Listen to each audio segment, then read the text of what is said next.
So how do you think we could make this car better? I think I know. Okay, let's make this better. That, don't need that, don't need that. Oh, don't need that. Come here, you. And Oh, yeah, hell no, heck don't no. need that. Okay, I think it's better.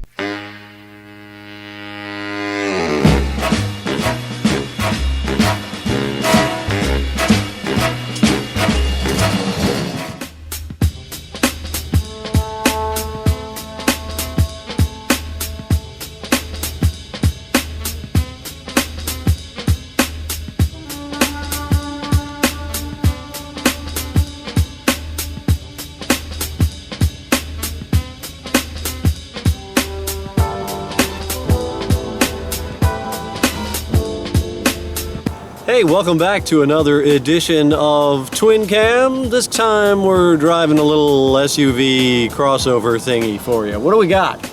Well, it's an Audi, as you will see in many shots, and you can see behind me. But because the title of it is so long, I have a little cheat sheet here. This is the 2019 Audi Q3 S Line 4.5 TFSI Quattro. So, all right, let's start off with a few questions on the vehicle. What does it cost? Well, the base price for this Q3 is $36,000.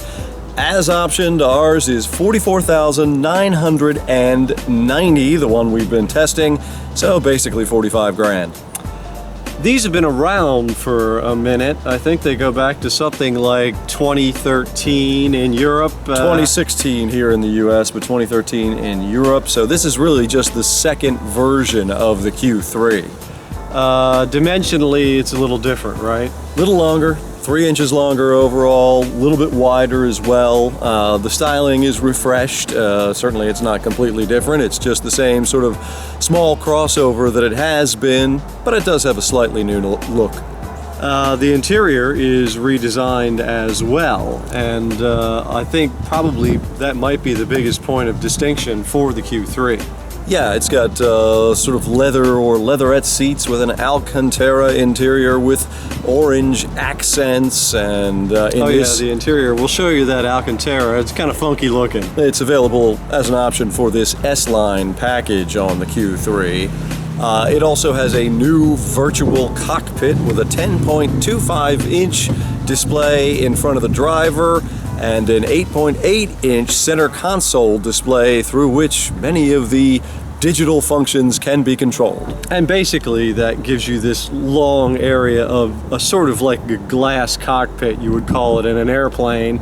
Similar now in the Q3 with all this video display area in the instrument panel and the dash. Yes. Unfortunately, as with many of these things, so many of your control functions within the vehicle, they go through these screens. There are some buttons, as you'll see, along the console, but a lot of it is simply done through the screen. Obviously not our preference as usual. I'd just rather have buttons, but that's the way it is done. It seems to work a little bit better than some of the Audi MMI interfaces of the past, but I would still say there are an unnecessary number of steps for several functions. There are things which are counterintuitive as well, like the headlight switch. Well, it's not really a switch. It's not really just a switch. Like a flat panel button now. And it seems to want to tell you what to do with the lights all the time. What do you do with the space? How much space what's your cheat sheet say about the space in the 2019 Q3? 59.3 cubic feet of cargo space in this, so it's not bad. The rear seating area for 2 adults is, Eric and I are 5'10". It's plenty comfortable for us, generally speaking, and better than some other vehicles in the rear. A little bit more comfortable, I'd say. Yeah, a little bit more comfortable. Front seats seem to be actually pretty good, better than some other Audi front seats I've been in recently. Although, another note, it has the typical dark Audi interior, and when it is anything, less than or more than 70 or 75 degrees out, that thing heats up quick. And it almost is a necessity to turn on the air conditioning, I found, because when you have the windows open, there's such buffet, as there is with so many modern cars, that you just really don't want them open. The power plant and performance specs are sort of what you'd expect for the class, I guess, in a premium vehicle. It's a 2-liter inline turbo 4-cylinder, which I believe makes 228 horsepower, 258 pound-feet of torque. Good save. Yeah, you're welcome.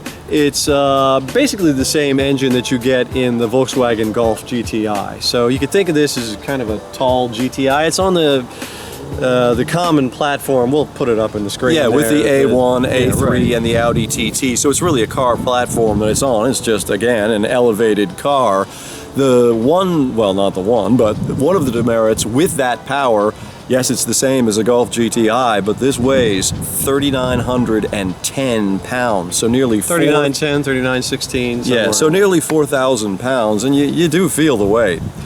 As a thing to drive, okay, steering's pleasant, but not particularly informative. It stops. It goes 0 to 60 in 7, I think you said? 7 seconds. I'd say it's a rather unremarkable drive. It's certainly not poor, but it's not terrific either. The handling is pretty good. The braking is definitely better than average for a CUV. The acceleration, 7 seconds these days. We're also used to quicker cars that it doesn't seem like not much, but it's adequate. Yeah, but who cares in this thing? I drove it back from the store the other day, and my mind zoned out, and I think this thing drove me rather than I drove it. One thing that I did not like very much, however, was in automatic stop-start mode. If you are turning onto a street from a parking lot, or not so much at stoplights because you're pointed straight, but anywhere you have to turn to join the road from a stop, the automatic stop-start mode does not start the car quick enough, nor provide electro assist to the electromechanical steering, and you are left with no power steering, and you're trying to turn the wheel, and the car's just starting back up, and it's not quick enough. So that's just adventure. Well, it is adventure, but it needs to be improved. And it's not just that you don't get steering when you want it. In that instance, you also get steering when you don't want it in other instances with the various lane keeping, lane assist, I don't know what they call it. That's driver assistance, and you see it in the 10.25 inch instrument cluster directly in front of you. This also has adaptive cruise control with adaptive traffic and lane keeping that goes with it, which actually leads me to a question. How many people engage those systems, even if they have them, even if they opted for them in their purchase on the option sheet? Who actually does that? I gotta wonder. I don't know if you do it.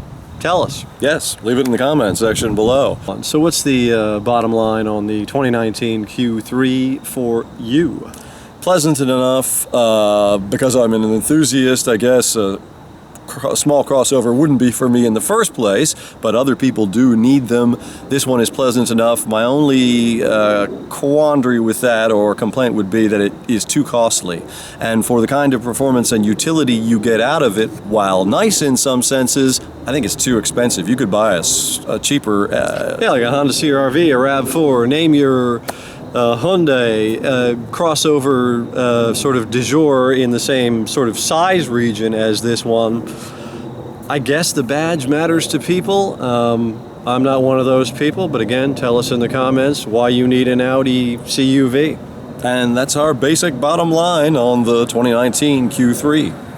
Well, that's it for this edition of Twin Cam and our take on the Audi Q3. I don't know, let us know what you think of it, and if you're shopping for a CUV, if this is something you'd be interested in.